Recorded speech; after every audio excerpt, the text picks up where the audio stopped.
হরে কৃষ্ণ।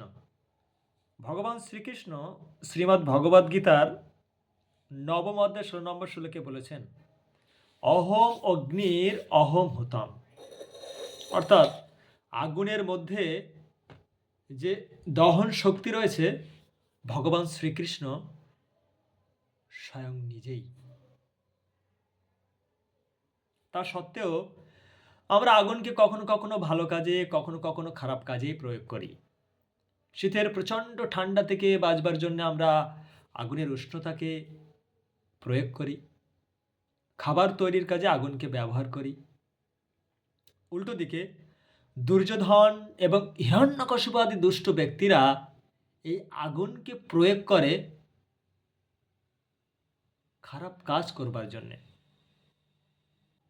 আমরা সকলেই জানি মহাভারতে দুর্যোধন এবং তার ভাইয়েরা পঞ্চ পাণ্ডবদেরকে অর্থাৎ যুধিষ্ঠির, ভীম, অর্জুন, নকুল, সহদেবকে লাক্ষাগৃহে পুড়িয়ে মারবার চেষ্টা করেছিল।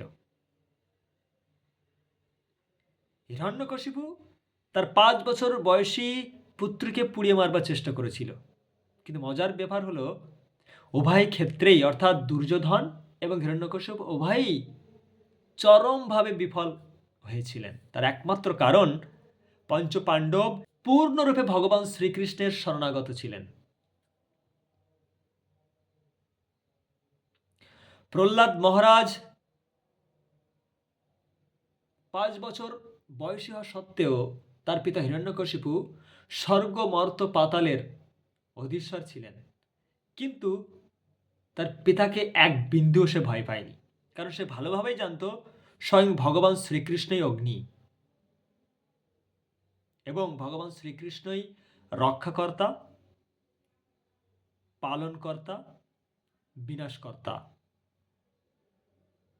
তাই সে কখনোই বা বিন্দু মাত্র হিরণ্যকশিপুকে ভয় পায়নি।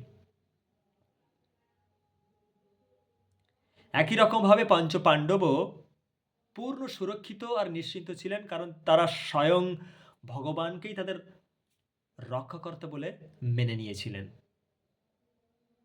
তো এটা বলবার অর্থ এই, আমরা বর্তমান সময়ে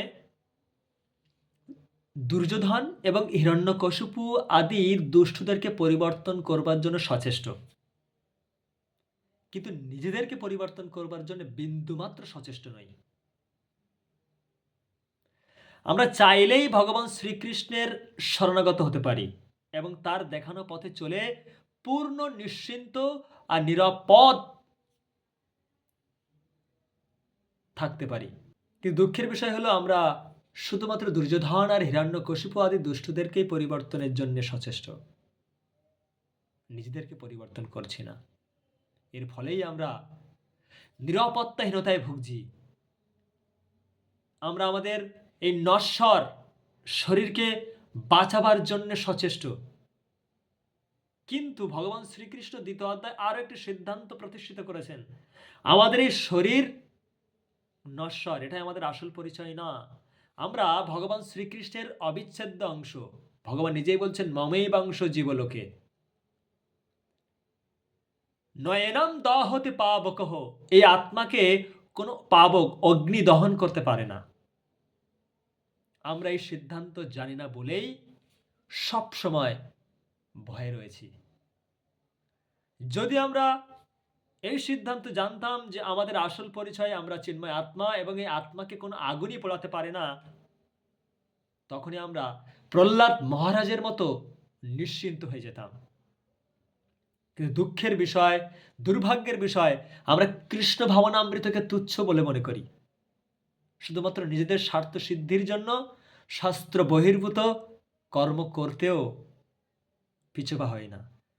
যখন আমাদের সামনে অগ্নি তার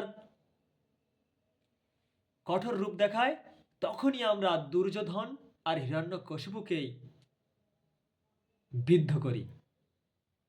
কিন্তু আমাদের ভুলে গেলে চলবে না, স্বয়ং আগুন ভগবান শ্রীকৃষ্ণ। আমরা প্রহ্লাদ মহারাজ হতে পারিনি। আগুন কেন আমাদের রক্ষা করবে?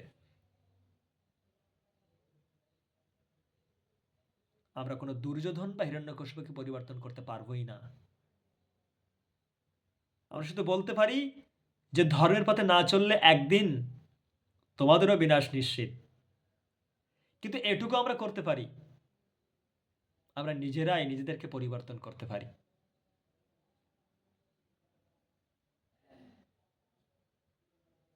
তখনই আমরা পুরো নিশ্চিন্ত আর শান্ত হতে পারি। হরে কৃষ্ণ।